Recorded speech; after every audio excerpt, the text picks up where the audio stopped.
in particular red wine, reduces the risk of heart disease. Bring along the wine that's correct with any dish. Flavor's the reason.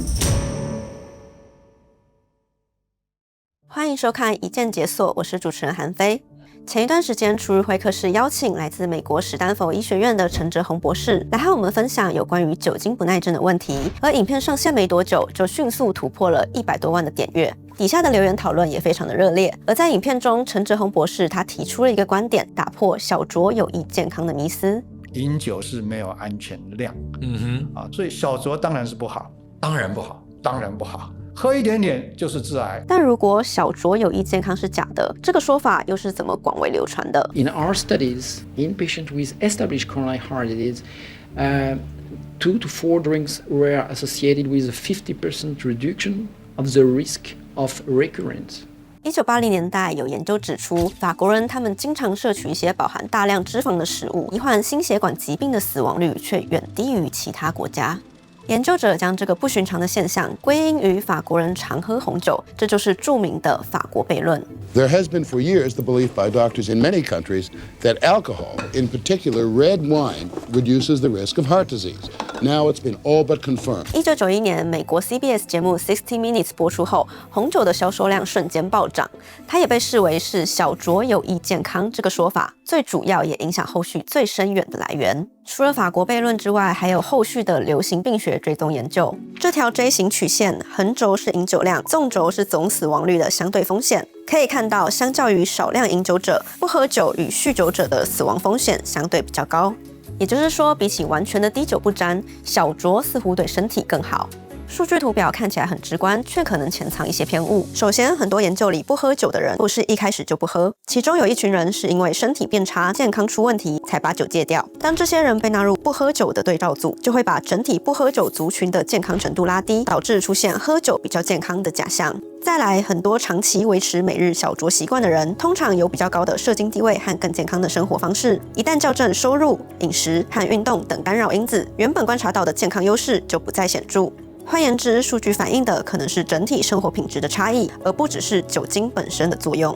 至於法國悖論，雖然紅酒中的白藜蘆醇在實驗研究中具有抗氧化的效果，但我們能透過日常飲食攝取到的劑量其實非常有限。研究顯示，從紅酒攝取到的白藜蘆醇與發炎指標、心血管疾病、癌症或壽命之間都沒有明顯的關聯，這是數據誤導造成的錯誤推論。2022年，世界心臟聯盟正式公布，酒精對於心臟並沒有好處。世界衛生組織也同樣表明，飲酒並沒有安全量。講完歐美，把目光拉回台灣，情況就不只是數據偏誤，而是和刻在我們體內的基因有關。台灣就是我們叫做酒精不耐症的王國，這個酒精不耐症盛行率最高的國家，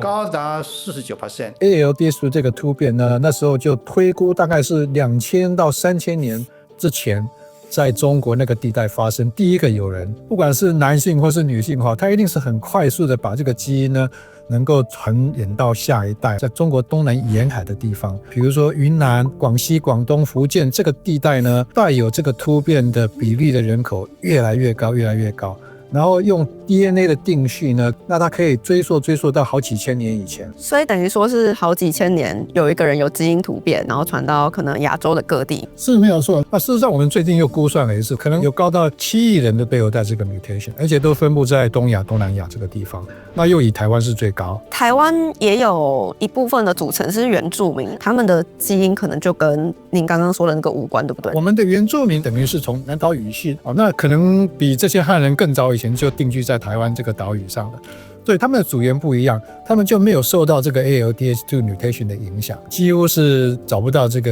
遺傳的突變，所以他們喝酒臉不會紅的，那酒量也比較好。口腔癌、咽喉癌、食道癌、胃癌、肝癌、直腸癌，加上女性的乳癌。我的天啊！即使知道酒精無益於健康，但對很多人來說，酒精卻是社交生活中不可或缺的元素。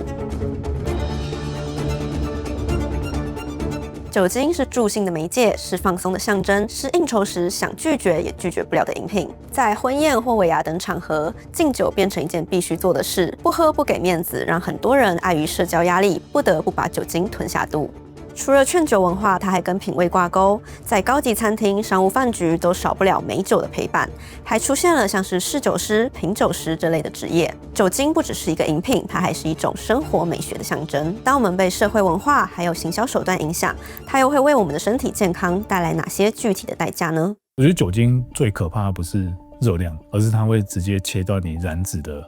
路線跟開關。因為就很多研究顯示說，你一旦酒精進來之後，身體會把它視為一個有毒的物質嘛。那當你肝臟在加速在代謝這些酒精的時候，它沒有力氣或沒有空間再去做別的代謝的任務，對於糖分的代謝，對於脂肪的代謝都會被擱置下來。那除了減重之外，就是關於外貌，別人勸酒的時候就會說喝紅酒對女生身體不錯啊，或者是說紅酒養顏美容。因為酒精在肝臟代謝的時候需要大量維生素的參與，譬如說維生素 A、維生素 C， 或者我們講谷胱甘肽，這是人體很重要的抗氧化物質，保養品裡面會放的東西。也就是說，為了這個代謝這個酒精，你又消耗掉天然的這些保養品，那對你的外觀或是身體的保養跟美容絕對不会是正向的幫助。像研究就有發現啊，你如果每個禮拜喝酒喝超過8杯的話，你這些不管是魚尾紋啊，或是一些浮腫狀況都會比較明顯。對，聽起來像是喝了酒精之後，它不一定直接產生影響，可是它有可能会就是拖累我們體內的一些機轉。对，因為門診有時候會提到保養跟抗老化的觀念。我們基因存在是在染色體這個地方，那這個染色體我們天然有一個叫端粒的東西去保護它。那這個端粒就很像鞋帶的兩端的概念。可是，一旦你長時間有過量喝酒的話，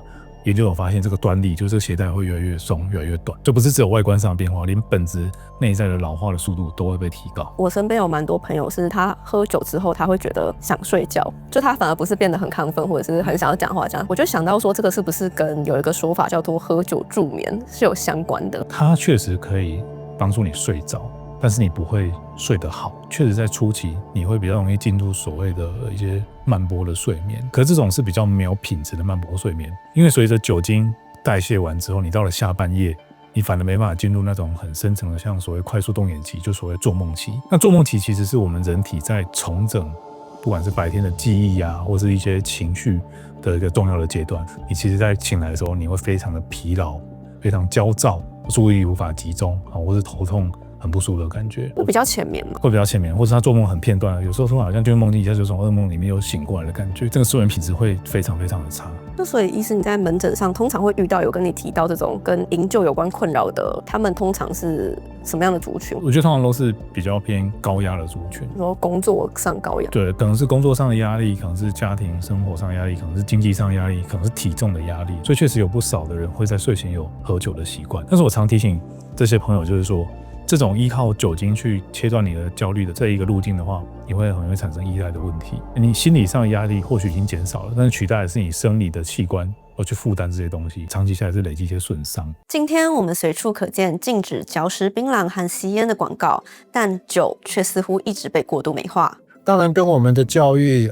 文化社會的影響有很大的關係。大家就說不喝酒就不快樂啊，好像喝了酒大家也比較放鬆，無話不談啊。那我相信酒商是有看到這個，所以酒商的廣告呢，通常不會講負面的，特別是對健康的影響，那它的形象都做得很好。可能亞洲的一些聚會場合，就是很常都會被勸酒啊，有沒有什麼小撇步可以分享給大家？不管是當下拒絕的話術也好，或者是我們自己在喝酒的一些原則。你就直接說吧，我現在就是在減重啊，我現在就是在治療我的慢性病啊，我現在是不能去喝這個酒精。我覺得很明確告訴對方你身體的狀況，然後讓你的身體的自主權回到你自己手上，這很重要。酒商提醒我們理性飲酒，看起來是好心的規勸，其實卻是一套精準的免責聲明，把責任丟回給消費者，所有傷害都被歸類為個人的不自律，而不是商品本身的問題。